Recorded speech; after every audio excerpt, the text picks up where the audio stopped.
Hi, this is Ganapati, advocate from Vizag.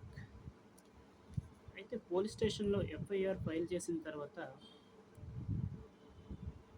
ఎవరైతే accused ఉన్నారో, are ఎవరైతే కంప్లైనెంట్ ఉన్నారో, ఆర్ ఎవరైతే ఇన్ఫార్మెంట్ ఉన్నారో వాళ్ళకి ఆ యొక్క ఎఫ్ఐఆర్ కాపీస్ అనేవి ప్రొవైడ్ చేయాలి.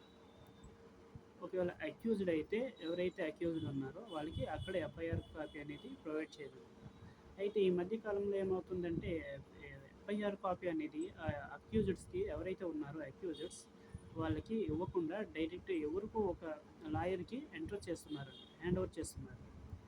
అయితే ఇలా చేయడం అనేది violation of acts, legal acts అన్నమాట. ఇల్లీగల్ యాక్టివిటీ ఇది. సో, ఏంటంటే వాళ్ళకి ఎఫ్ఐఆర్ కాపీ ఇచ్చిన తర్వాత వాళ్ళకి ఇష్టమైన లాయర్‌ని వాళ్ళు కన్సల్ట్ అయ్యే ఇది ఉందన్నమాట. ఆ యొక్క రైట్‌ని వాళ్ళని యూజ్ చేసుకునే విధంగా ఎవరైతే పోలీస్ స్టేషన్‌లో ఎవరైతే ఎస్‌హెచ్‌ఓ ఉంటారో వాళ్ళు వాళ్ళని ఆ విధంగా చెప్పాలి. కాకపోతే అక్కడ ఎవరైతే ఈ యొక్క ఎఫ్ఐఆర్ తీసుకుంటున్నారో ఈ పోలీస్ స్టేషన్‌లో చాలా వరకు ఏం చేస్తున్నారంటే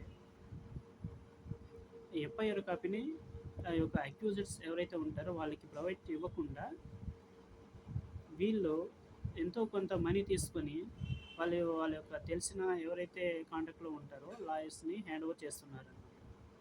సో, ఇలాంటివి ఇల్లీగల్ యాక్టివిటీస్. ఇలాంటి వాటి వల్ల ఏమవుతుందంటే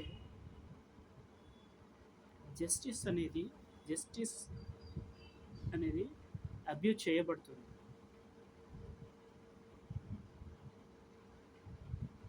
సో,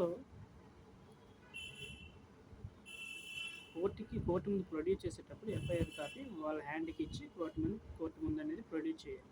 తర్వాత వాళ్ళ ఇష్టమైన లాయర్‌కి వాళ్ళు కన్సల్ట్ అవుతారు.